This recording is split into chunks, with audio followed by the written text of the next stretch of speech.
Hello and welcome to At Issue. I'm John Robson and you're overgoverned. In the last half-century, government in Canada has grown enormously. Total budgets, per capita spending, sociological ambitions, number and reach of regulations. By any measure, it seems we're submerged in legal rules, unable to tear the tag off a mattress without contravening some law or regulation. But how bad is it really? Is government crushing private initiative and public? Are we spending more than we can afford? Is the problem really getting worse fast? Can we even reliably measure the extent of various types of government influence in our lives? To help us try, I'm joined by Tasha Kheiriddin, Ontario Director with the Canadian Taxpayers Federation, Paul McKeever, leader of the Freedom Party, and Finn Poschmann, Associate Director of Research and Senior Policy Analyst with the Howe Institute. Welcome to the show. Now, I want to start with what I think is probably the thing that comes to mind most immediately. You say too much government, people say tax is too high. How are we doing on taxes?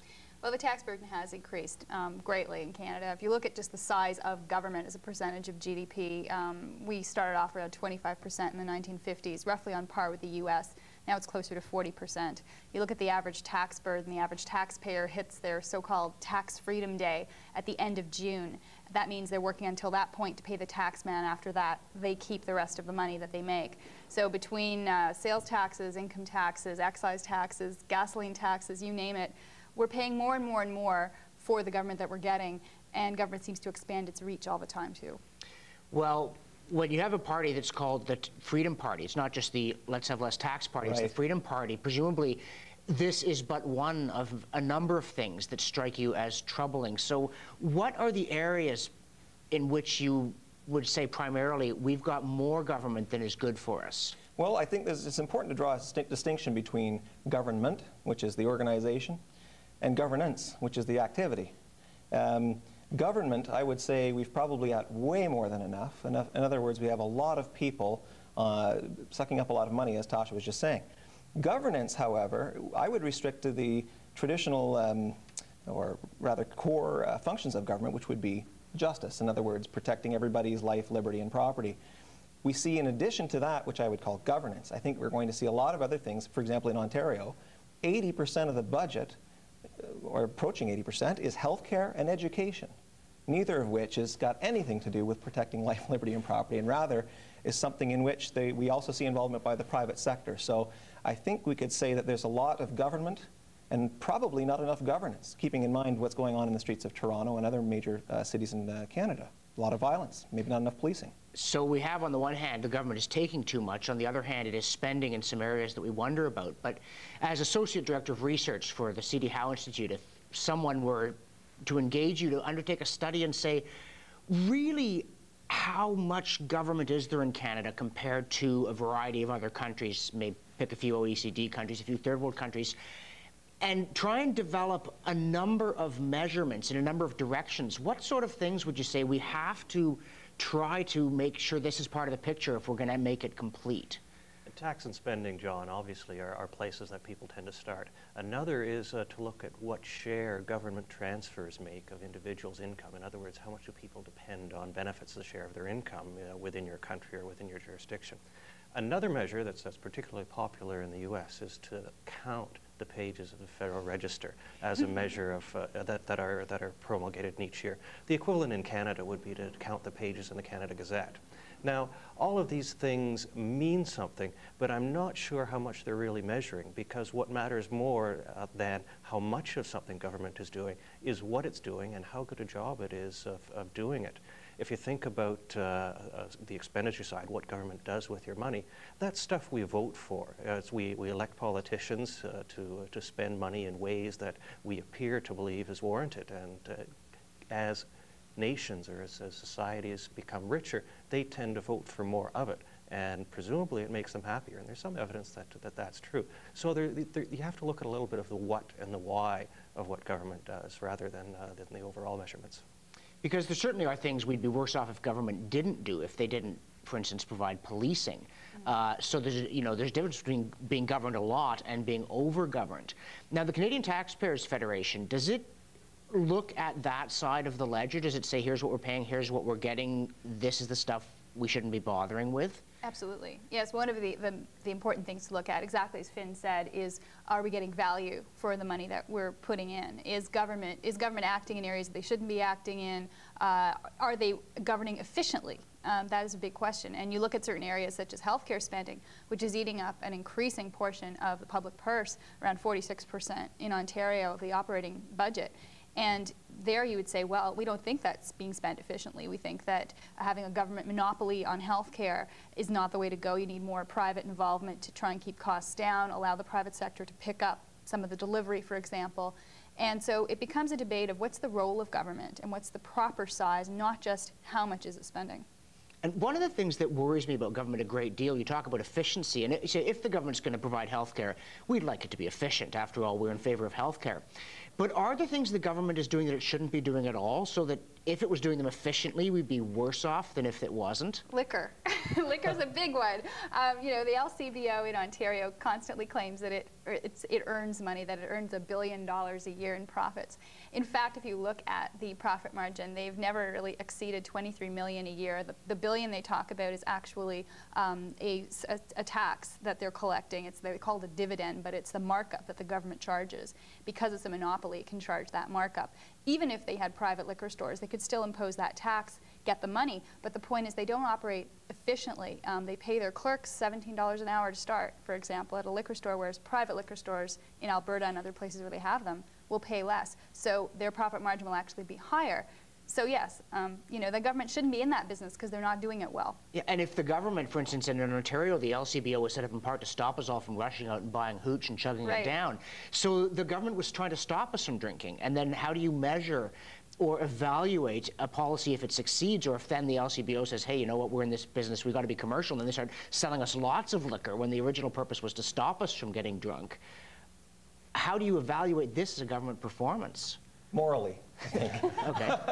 But, you know, I wanted to put up my own little bid. Instead of just the LCBO, which I agree with you on, hydro. I mean, we're looking at billions of debt that's the result of politicians too timid to allow either market forces or just plain old honesty rule the roost in terms of how much we're charged for the electricity. So we've got billions of dollars in debt, all because we politicized a service that has absolutely nothing to do with governance at all. And when you turn to regulations, I mean, counting the pages is a cute device, and it's certainly a scary one. I know the American Federal Register, it's over 60,000 pages. This seems like a lot of rules to comply with, you know. If I'm going to do that in a year, I've got to get through almost 200 every day. But how can you tell a regulation that's benign from one that's not, one that's mild from one that's onerous? Or are you reduced to saying, well, look at the pile, because you can't? That's a terrific question, John. What the rule in the U.S. is that a new regulation has to pass a cost-benefit analysis that's prepared by for the White House, for the administration. However, when you go and look at the content of the cost-benefit analysis, there are a heck of a lot of uncertainties there. In other words, what costs get counted and how to assess the benefits is a very, very uncertain business. And while each of them comes with this analysis, it's very unclear whether they're worth the paper they're written on. What's probably much more important is the bigger picture stuff. What are we doing and why? We've had a couple of examples. More in Canada at the federal level would be supply management over agricultural projects, which raises the cost to consumers, in particular by keeping out high-quality imports.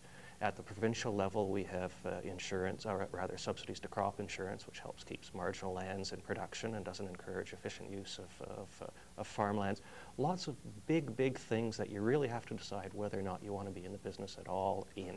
So that's where there are some of the big gains. Much harder to identify where gains are at the micro level. Yeah, and even assuming the government needs to be in the land use business, but then we all want to protect the environment, and farming is not always the best use of it. How do you find anything intelligible to say about a crop regulation other than you're paying people to grow food they can't sell? This is probably not a good thing, or is that enough? Have we said all we need to? There, I think you can go back to fundamentals. You know, does the regulation allow the market to function? If the answer is no, then the regulation has no place, unless the regulation is not about what are you producing, but rather how safely are you producing it. So in other words, should the government be in the job of telling you whether to plant corn or beans? I don't think so, unless for some reason the fertilizer you're using is poisoning everybody's drinking water, in which case the regulation should be dealing with the poison, not with the crop. Yeah, and it's an interesting problem, because I was reading recently of account of a guy who did some of Johnny Cash stage shows in the late 60s, and he'd go to the hardware store and buy some dynamite, wrap it in duct tape, and they'd get a big bang on the stage. And you find yourself thinking, dynamite in a store? You've got to be kidding me. Right. But are we suffering more government than we need because we can no longer buy dynamite at the hardware store? Or is this a case where, thank goodness, at least they got that stuff off the shelf? Well, I think that, I mean, we certainly, in terms of health or safety regulations, it's an interesting point, because you think of the government is now, I mean, you have bike helmet laws, you cannot smoke in bars, for example. Now they took junk food out of schools because it's bad for kids to eat junk food in Ontario. All these things designed to keep you safe, make you healthy, and tell you how to live your life. And I think we've become kind of used to it as a society. It's a little disturbing how people just accept these things without fundamentally questioning and saying, wait a minute, you know, my freedom is constantly being eroded in little ways because Big Brother wants to keep me safe. I think we need more of a debate on those sorts of issues. Yeah, I was just going to, you know, I had this discussion with someone today, and we saw it as, you know, government is so busy trying to make sure that we don't crash land. They're handing out all these parachutes. When in fact, all they really need to do is let us spread our wings a bit and we'll fly. You know, you put a parachute on a bird and it'll crash to the ground. The bigger the parachute, the bigger the crash. So really, I think what we've got to do is not tell people, don't worry, don't take responsibility, it'll all get taken care of for you. Because when we do that, through government, through law, we effectively turn people from flyers into fallers. And this certainly strikes me as a plausible contention. It's somewhat more harder to sell. But how would one go about demonstrating this? Again, I'm turning back to the Associate Director of Research with this question. If you thought that's an interesting hypothesis, but people aren't going to buy it unless we can in some way substantiate the theory that looking after people makes them soft and helpless, is there any way you could design a research project that would do this? There are some specifics, and you pick them up in health sciences. For instance, food product regulation tends to raise the cost of fruits and vegetables in people's diets, and raising the cost, of course, has the result of diminishing the food budget share that fresh fruits and vegetables take up. Now, that, of course, has a bad side of its own, because we presume there are a lot of protective properties. In other words, cancer protections that are associated with having particular fruits and vegetables in your diet. So raising the cost on the food safety side has a downside on the population health level. So there are lots of these trade-offs out there, but you have to go and look. They're hard to find. It's not surprising that we do find them, but it's a long and difficult learning process. So societies keep struggling away at it, and I don't think anyone's figured out one metric that's going to guide you through these things. I have one suggestion. Well, I mean, in terms of a very big macro experiment, if you will, of just government control, you can look at former socialist countries or communist countries of the Eastern Bloc, where you had incredible amounts of government regulation in every area, from where you shopped to where you lived. You have to get on the list for an apartment, your job. Everything was controlled by the state, which is the ultimate outcome of that sort of worldview. And the result, when those economies were finally freed, so to speak, was pretty much chaos. And a lot of people were very helpless, and still are. And it's very tragic to see the scenes you see of elderly babushkas selling fruit on the street corner, because they've never had to really deal with a lot of those life decisions. I'm not to say the government here is going to tell you where to live, but ultimately, if you push the paradigm, you get to that point. So you have to always guard against losing the freedoms that allow you to fend for yourself. It's interesting you talk about fresh fruits and vegetables, and the Canada Food Guide tells us to eat fresh fruits and vegetables. And maybe I'm weird in more ways than are immediately obvious, because some days it strikes me as odd that the government is giving me advice about what to eat. The fact that they're about to change the advice, say, oh, by the way, never mind all that stuff we told you before, how absurd. But is it odd that the government would have an opinion on what constitutes a balanced diet, or is this a case where government's finally taking on some of the duties that it shamefully neglected in days of yore. Well, a lot of that actually, in the early days, the food guide was very much shaped by the forces behind, I mean, the milk marketing and egg marketing and other groups that would lobby the government to say, well, in the food guide, you should have this much space or this many eggs a day or this much milk. So there's a benevolent aspect, but there's also a bit of industry pushing there as well. And I think all that benevolence costs the taxpayer, not all of whom are equally unaware of how to take care of their own bodies or equally desirous of somebody's board telling them what the best thing is to put on their plate. Especially when that plate keeps changing. Even today I was listening to a study that basically said all of the fear that we've been experiencing concerning all this fat consumption and all the warnings we've heard about keeping a low-fat diet may just turn out to be a bunch of bunk. So we don't know, and eventually we won't care, but we'll still be paying for whatever ministry or department is putting together that food guide, and we'll still be paying for all of those handouts and twisty little wheels with calorie counters, and absolutely absurd.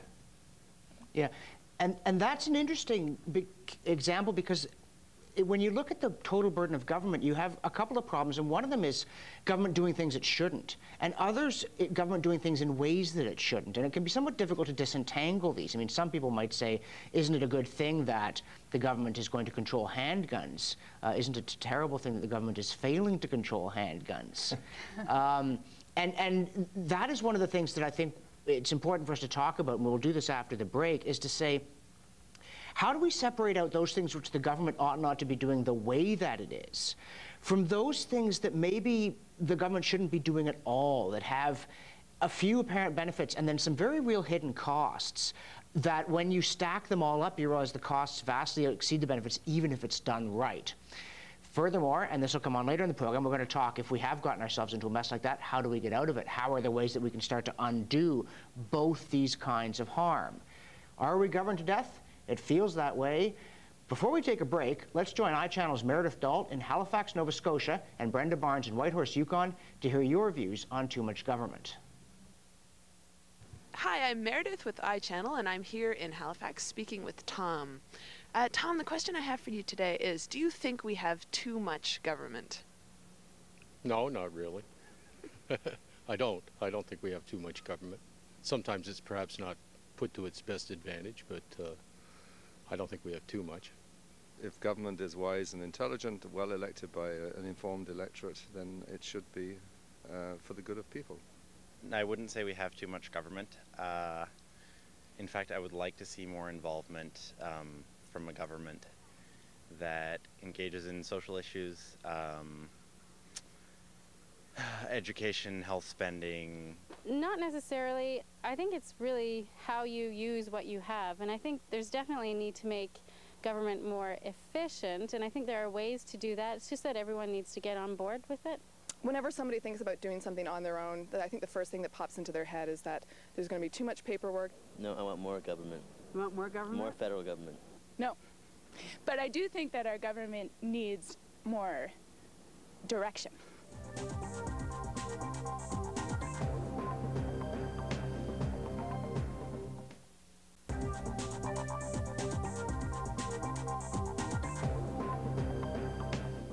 Welcome back to the program.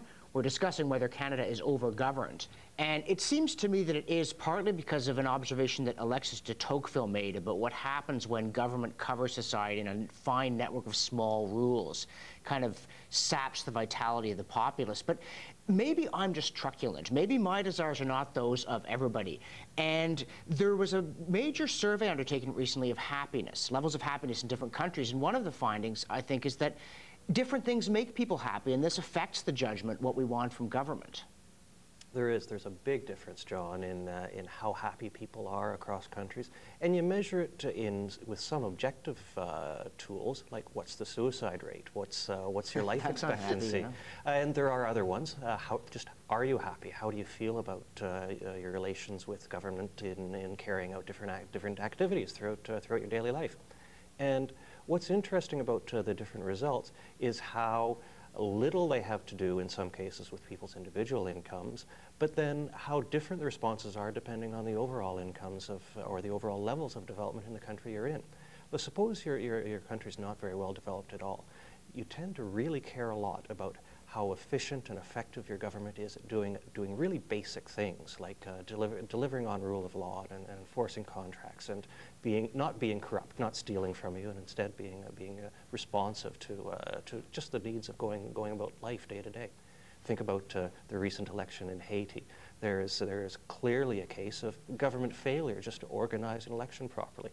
There was very, very obvious chaos resulting from just not being able to do very simple things right from a governmental perspective. Now shift to a developed country, in a much more developed or a Western-style democracy. What you care about those things as well, but what becomes suddenly more important, or at least as important, is your feeling of connectedness to government. If you think about one of the things one of your streeters said about how government needs more direction, that's what people care about in developed countries. They want to feel that they have a voice in what government does for them. And sometimes that voice does strange things, like produce a lot of regulation. Well, it is an interesting, I mean, sometimes I wonder if people are just wishing for whatever it is they conspicuously don't get from their government, saying, oh, well, if I had that, it would make me happy. But it raises the problem. I mean, governments have different levels of incapacity, but there does seem to be, among the attributes of government, a puzzling difficulty in carrying things out. Now, filmmaker Paul Kemp, in his documentary Who Does What, asks how many areas of overlap are there between the provincial and federal governments? Well, you know, the astonishing thing is that I can't really tell you. And it was, you know, my full-time job to know, in the sense that virtually everywhere where you've got a ministry, there's different kinds of overlap, but there's definitely overlap. There's minor overlap in terms of provision of Aboriginal services. There's increasing overlap in healthcare. Transport, infrastructure, big overlap there. You've got overlap, particularly in terms of environment. You name it. If there's an area of government in the Canadian Federation where there isn't overlap, you know, that's a rare thing to find. And if we look at the performance of our governments on the social programs that seem to be, once we get past law and order, the area in which we now expect most from them, do we have problems because they don't know who does what, or is that just a bit of a sideshow to what's really not right about this? Or in fact, have we got a good deal from the welfare state? I shouldn't prejudice the question. Are we doing great? I think we're doing great. I think duplication overlap is sometimes used as an excuse, the sort of squabbles between jurisdiction for why things are not working properly, for example. Or you'll see municipalities, for example, complaining that suddenly they've had all these responsibilities downloaded from the provincial government, in Ontario's case, in certain areas like welfare and housing. Suddenly they have to deliver these things. At the same time, they were already doing certain things in public health and others. There's situations where it's not clear who pays for what and who actually delivers what. So you get these squabbles. But overall, I think there's a lot of room for efficiencies. There's a lot of room to take out layers of bureaucracy. And the more responsibilities you give different levels of government, and particularly cities, which are now clamoring for more responsibility, the more government you're going to get, the more bureaucrats are going to be hired to do these things. It's very dangerous to do that. It would be much better if we had smaller spheres of responsibility clearly delineated between the different levels of government. So if we pass social services down, and get the federal government out of, say, everything but funding, do we in fact become less over-governed and more well-governed? Actually, I think at that point we're at risk of becoming over-governed because the person paying the bill is not the person collecting the money. So we see across the country right now provincial governments who say, the federal government isn't giving me enough of its tax revenue. Well, tax your own. The reason they don't want to do it, of course, is they don't want to pay the political price. And so that's a real risk, because not only does it breed this situation where the federal government, if it has a surplus, simply hands it out, and therefore provincial spending runs out of control, it also breeds a situation where the voter or the electorate or the person just benefiting or paying for those services doesn't really know in the long run who to complain to when things go wrong. Is it the federal government or is it the provincial government? And they're pointing at each other. So it makes a horrible situation for just understanding who's in control, and it's getting worse.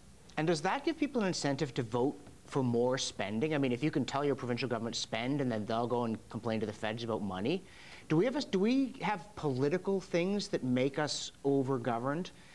That's right. There are some funny things that happen in democracies, and one interesting thing is that you can pressure your government to spend, and if there's an accountability issue where, say, a higher level of government is implicitly backstopping the lower level of government's finances, as was the case in Brazil until very recently, as was an issue in Argentina, and at times even in Canada, then you have strange fiscal decisions, strange spending and revenue decisions made on behalf by provinces, for example. But it's the accountability problem is quite real in the Canadian healthcare context, where, John, you have a problem knee, and you want it looked at. You need access to diagnostic equipment, and you're having trouble getting it scheduled. Now, is it because your hospital isn't making good use of its budgeting authority? Is it because the province hasn't created a large enough or well-tuned enough global budget for the hospital? Or is it because the federal government didn't transfer enough money to the provinces? You don't know as a client of the system, and everyone, of course, is pointing at everyone else, but they don't know either. They actually don't have the right incentives or the right lineup of incentives and responsibilities in the Canadian health care context. So this is one area where there are fixes, and we've already heard what a fix looks like, and it would involve lower levels being more responsible for raising the revenue for delivering the services that they are intended to deliver. And so there, every now and then you do come across a solution. Whether or not it's politically achievable is a whole other kettle of fish. Well, I get funny looks from people when I say, should we give the cities more taxing power? But is that actually part of the solution to our problems, to give the cities more taxing power? Well, in our opinion, it's not to give them taxing power. If you look at the main city that's asking for it right now is Toronto, and the tax and spend record of the government in Toronto makes you really wonder why they should get any more tax powers at all. What would be better, like I said, would be to upload certain services, to have a better division of who pays for what and who does what, because otherwise the city is just going to use these taxing powers and just keep increasing its spending, and still, in our view, end up going back to the province and asking for a bailout. The other thing that Finn was talking about was sort of this notion of when you're looking at the overall spending and the squabbling between jurisdictions. How do you get away from this argument of the lower levels or the hospital or the other people, you don't know who is doing what? How do you track that? There has to be a better way of knowing who is at fault in the system, and that's something that governments have to pay more attention to in sort of tracking where the money goes. And I would say that we can know quite easily. I mean, we just look at this document called the Constitution, which makes it quite clear that things like healthcare and education are exclusively provincial matters. That's not even disputed in the legal community. What we have had is a history heading back from World War II in which there was under the context of reparations, we allowed the federal government to take over quite a bit of what is properly provincial jurisdiction. And we're still suffering the hangover from it now because generations of Canadians have experienced federal government involved in healthcare, involved in education, and they never should have been there in the first place. It was there as a temporary post-war measure, and we're still living under it. In terms of cities, I would just say that taxing powers is always something that a government should have. The problem with cities is that there doesn't seem to be a limit. They've got access to taxation of wealth, in other words, property taxes. That has to go. If instead, like provinces, they have to compete with their neighbors. In other words, if Toronto has to compete with Oshawa and Whitby, or Vancouver with a neighboring city or town, in terms of such a thing as for example, a consumption tax or a sales tax, then we're going to find competition like you would find between Ontario and Alberta, where Alberta's got a tax advantage and Ontario has to keep that in mind when they're thinking about raising taxes. When we have a competitor nearby, a tax competitor, that breeds responsibility. It works in theory, I think, but the problem with municipal government is that it's the level of government that people pay the least attention to in terms of accountability. It's the lowest voter turnout, and unfortunately often it's the lowest level in terms of also efficiencies and, I would say, professionalism in government. So you would be giving those kinds of powers that, generally speaking, are exercised by a province or the federal government, where there is more scrutiny and more attention by the press and by the public, to people who often go unnoticed on all sorts of spending projects. Well, I'd just be careful about that. Oh, sure. Yeah. I would just say, though, that already they've got control of my house. I mean, they basically own it until they stop taxing it. And most people don't know what the rates are. Mill rates, they're so arcane and ancient, they have no idea.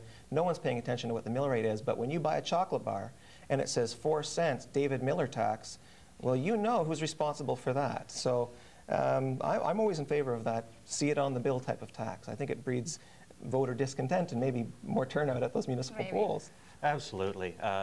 I think we have to bear in mind that not every city is run with the striking incompetence with which Toronto is run. We do have to give managers some credit for responding to incentives, and that does speak to allowing or encouraging interjurisdictional competition. In other words, you want the cities to be responsible for setting the rates that they have to set.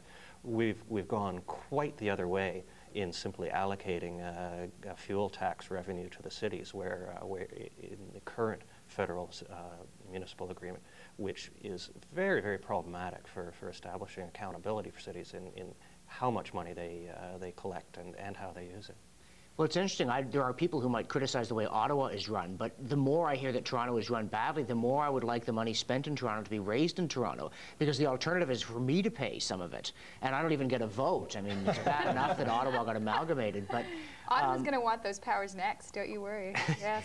Yeah, and the other thing that worries me is indeed the property tax. Is this, not that we're solving all our problems with this, but is the city having only property taxing powers better, worse, or neutral in terms of how it raises money? Well, I would say it's absolutely worse, both for owners and for renters, because of course a renter, part of their rent is the tax that the landlord is having to pay. So the main problem with it, of course, is it completely flies in the face of the goal of owning a home, which is, finally I'll have a place that I don't have to pay for anymore. And I've bought it with after-tax dollars. I can live here, relax, and never have to pay the landlord again.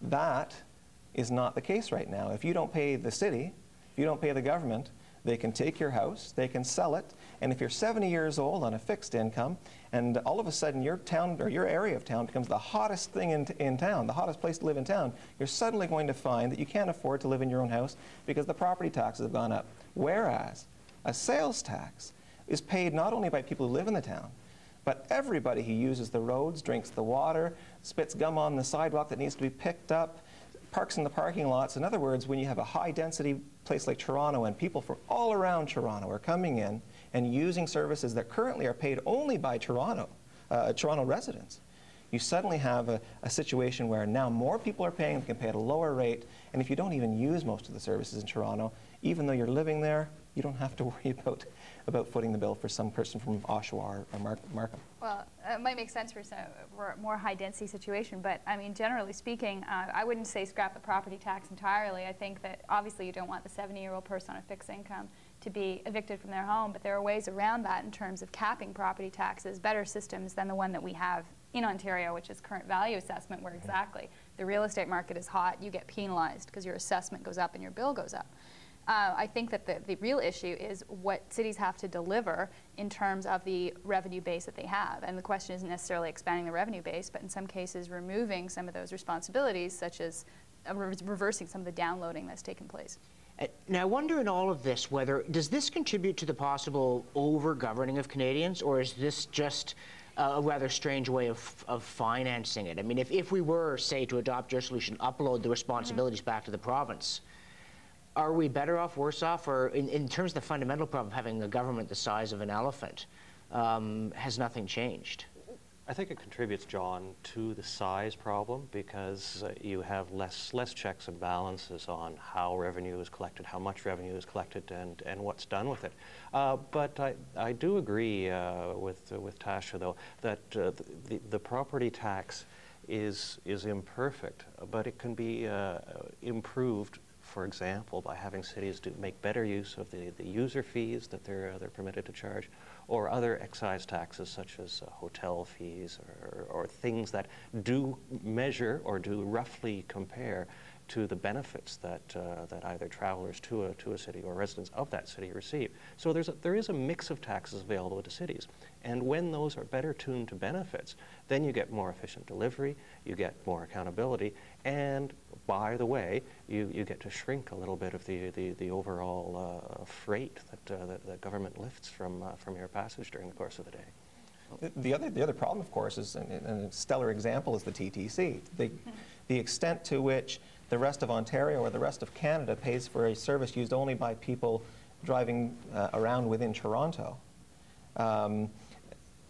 To the extent that increases, we have a situation where we don't really know if the TTC is an economical way to travel, because economy suddenly means nothing. Somebody else is paying the bill.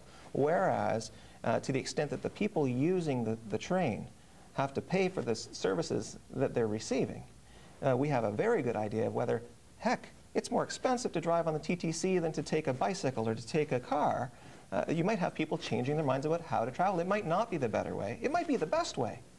But without submitting it to market forces, we have no way to tell.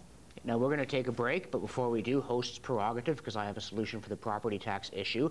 Every year, you and the government both say what your house is worth, and you pay tax on the average of the two figures. But if you think their number's too high, you say sold, and they have to buy your house for that rate. If they think yours is too low, they say sold, and they buy it from you at that rate. That, I think, would give more fair valuations. Whether it would solve all our problems, I don't know. But when we come back after the break, we'll see what our panel thinks might solve some of them. What are the most important things we could do to reduce the burden of government in our lives without reducing the quality of our lives? Stay with us.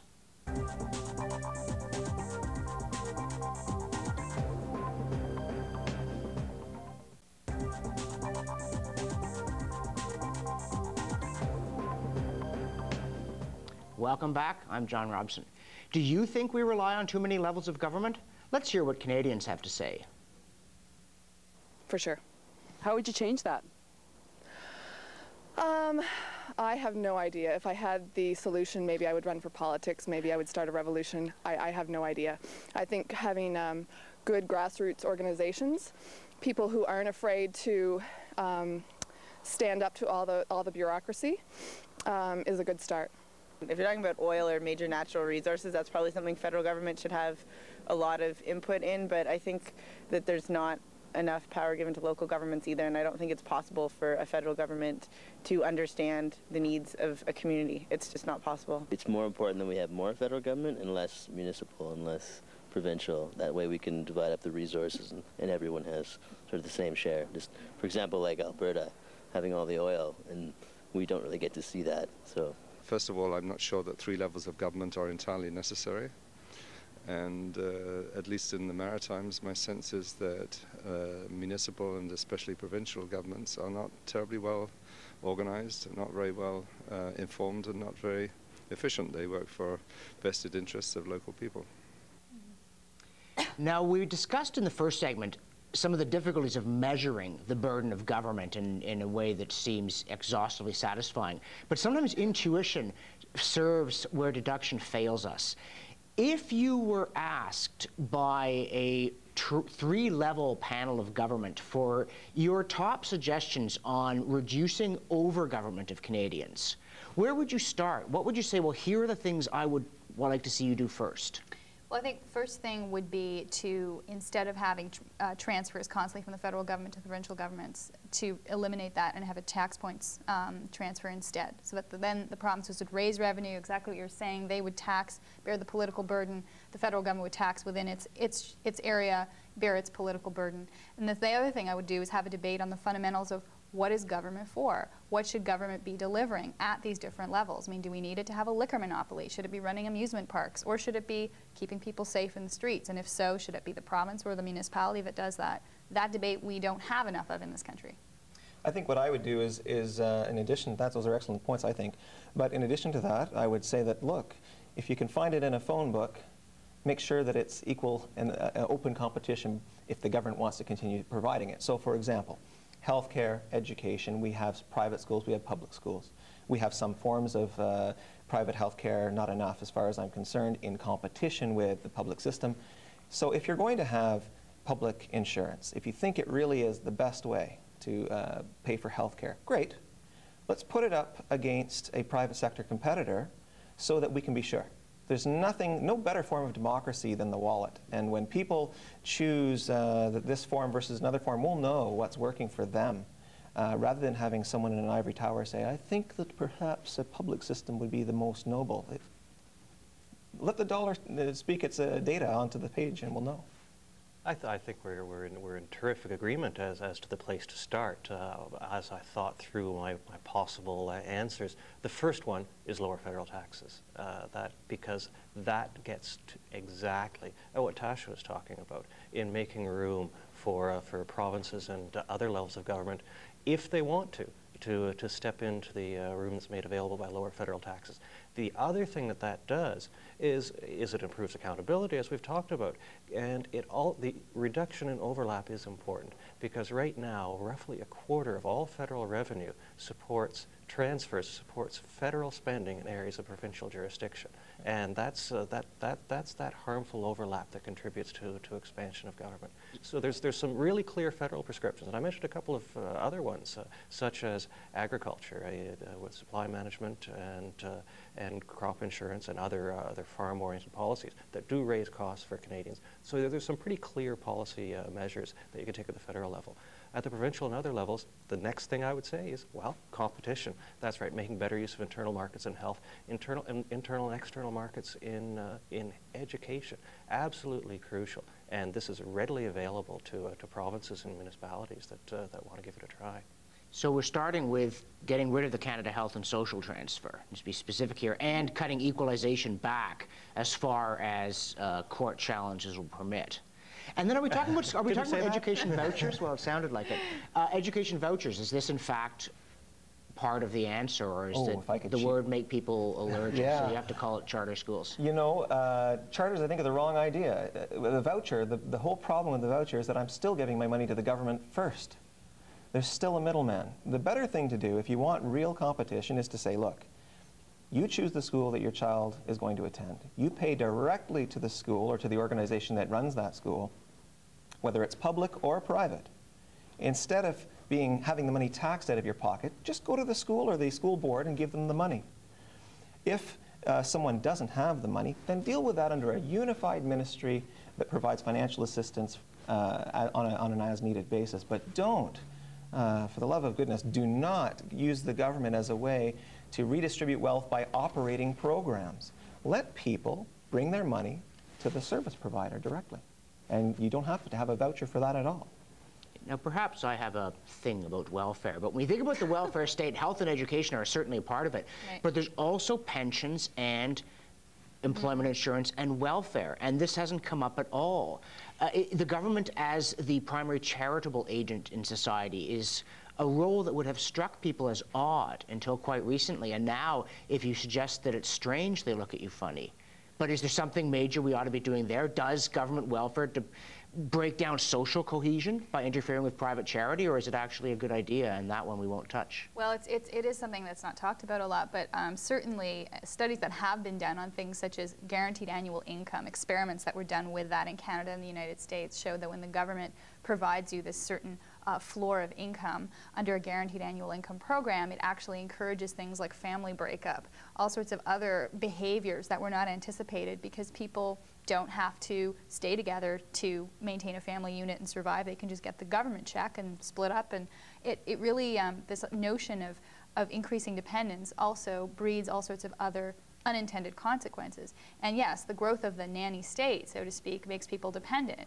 You know, people wouldn't say that the government should let anyone starve in the streets. We want to have a certain amount of money for people who can't take care of themselves. But where you draw the line becomes, well, if someone can take care of themselves, how do you determine that? So I think we need to look at that. We need to look at that question. It was looked at by Mr. Harris in Ontario. Welfare rates were cut here. There's a lot of complaint because people, when they get used to getting benefits, will then suddenly, when they're taken away, will complain. But we have to have that debate.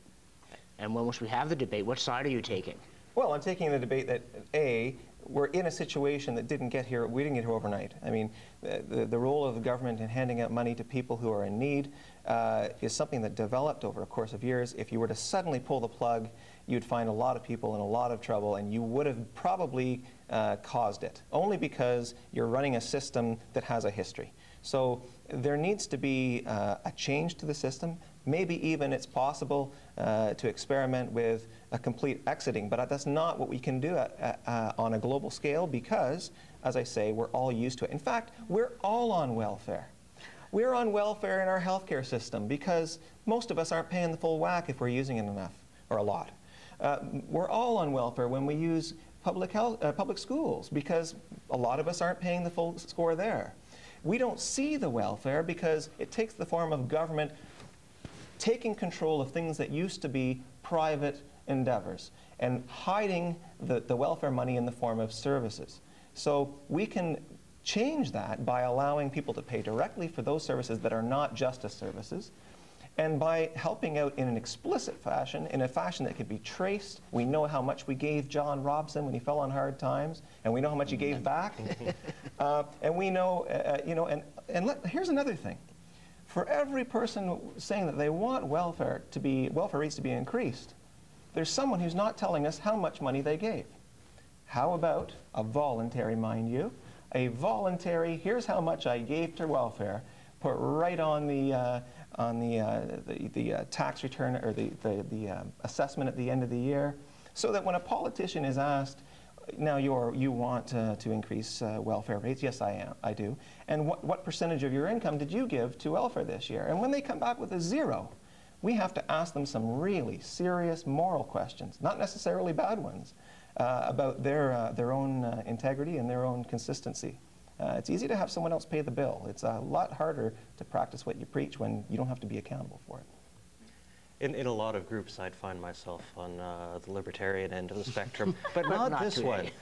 I have a lot of respect for voters and how they force systems to evolve over time, force institutional change. It takes a while, but there is this consistent finding that Western-style democracies, as they become more prosperous, tend to look to collective action for a lot of things they would not have done in earlier times. So we have, as a matter of fact, collectivized a lot of things, and social welfare is one of them, education is another, healthcare is another. And I think this must be responding to reveal preferences of voters. And I'm not going to say that that makes it perfect, but we do have to accept it as not a bad starting place for where people are seeking to take their countries. Now, you can do it a lot better, and you can learn a lot by watching what people do. In Ontario, for example, or in Toronto, we would think that it was just impossible to have competition among school systems or to fund all kinds of different schools and still get different results. But we do it all the way over there in Alberta, where access to a range of schooling is quite readily available. It's not through a privately funded system. It is a state-funded system, but through a competitive structure and very flexible terms of access. Not only do people find ways to create different kinds of schools, they also deliver just terrific results. The Alberta schooling system produces primary and secondary students that are just at the top of the scores, of achievement scores around the world. But people in Ontario, of course, who don't know about these experiments, will tell you that this sort of thing just can't be done. But the truth is it can. There certainly are some fixes. Now, the one more thing, and I confess that when I get irritated by the burden of government, actually often it's regulations that bother me the most. Trying to explain that when I was a kid, you just jumped on your bike and rode. You did not first strap on the safety gear. The kind of rules they now have for boating safety, these things annoy me no end. You must have a bailing can, a heaving line, a buoyant flashlight, even if you're alone in a canoe. What about the whole question of regulations? I mean, if the state regulated more rationally, the formal tax burden would be a lot less onerous because we would spend less of our lives in other ways complying with government regulations instead of making money with which to pay the burden. What can we do about the regulatory excesses of the state without ideally cutting into those useful regulations that it properly does? See, that it's tricky because you're right. People don't think of the hidden cost of regulation. They look at it, and I think in our society today we've become, like I said, more accepting of regulation, partly because, let's say there's an accident on a road somewhere. There was a recent accident, a woman and her son drowned. The immediate cry was, oh my goodness, we should close off that road. The government should deal with that road. It's the road's fault. You see other things of a kid, exactly, falls off the bicycle, hits his head. We need helmet laws. People are more conscious because the media reports these things and there's an outcry for something to be done. Please, someone do it. Pit bulls is another example in Ontario. All the horrible stories of pit bulls. So the government feels the public is crying for them to do something, so they regulate. But then that costs money, like you said, to have the bureaucrats issuing the licenses or tracking down the pit bulls and getting rid of them and whatnot.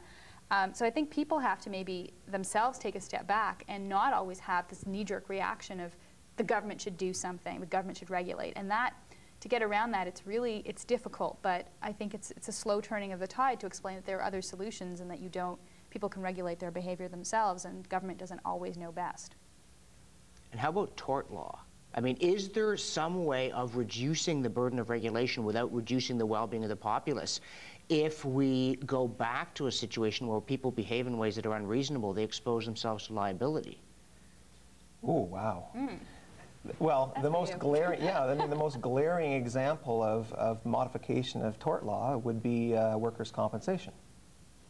Another would be, for example, no-fault insurance in auto, a personal beef of mine, where it's a horrible failure. In fact, in more than half of the states where it's been tried down south, they've repealed it. It doesn't really save any money. It doesn't really help the people who are insured. In fact, all that really happens under a no-fault system is that you get fewer benefits and the costs keep accelerating just like any other program would. Same thing in workers' comp, by the way. I'm an employment lawyer by trade. The benefits that you get under a workers' compensation system are absolutely pathetic. And the biggest advocate for a socialized system of insurance like that would have to be the people, the employers with the greatest number of expected injuries, the people with the most clout. So that's really the problem. We're not really dealing here with the proletariat who want workers' comp. We're dealing with a person in a high-risk industry who wants the guy who operates a burger joint to pay for the employee who wears out his elbow, lifting 500-pound objects around the factory floor. I think that's where responsible government has to step in and say, look, the first thing to go has to be corporate welfare. There's absolutely no reason for a multi-billion-dollar company to finance itself off the tax rolls. It's unacceptable. And these workers' comp schemes and the no-fault schemes are just there to make sure that people don't have to pay the full buck of their business. It's worth noting right away that if there wasn't a public workers' comp system, it's not hard to imagine scenarios under which similar private systems would start to crop up, and that's something to think about in the long haul. Do health insurance, or do insurance systems more generally, need the degree of public involvement that they do?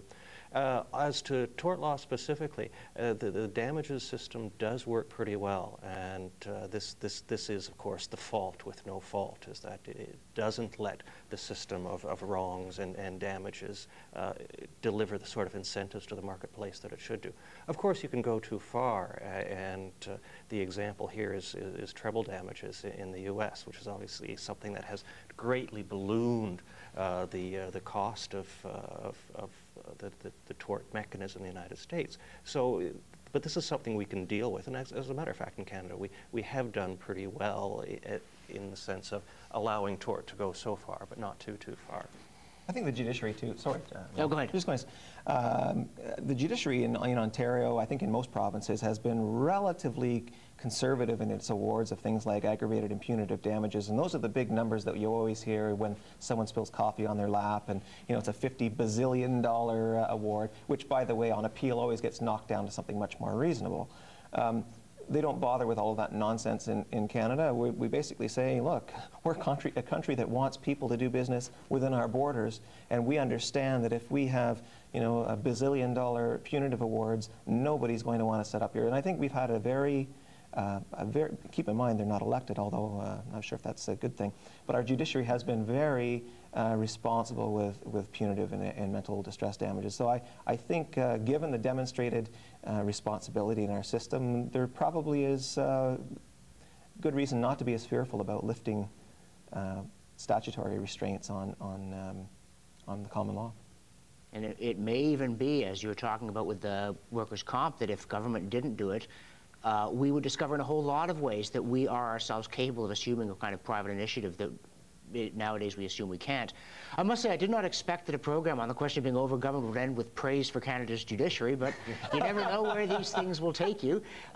There are so many aspects to government, and I'm grateful to all three of you for coming in and helping to clarify some of where perhaps we are over-governed, or perhaps not, and some of the things that we might think about doing to fix the problem. I'm sure it's not going to go away overnight, but if people continue this conversation at home, maybe we will at least have put some kind of dent in it. So thanks very much for coming out. We'd like to hear your comments or suggestions about our programming, so email us at issue@ichannel.ca. I'm John Robson. Thanks for watching.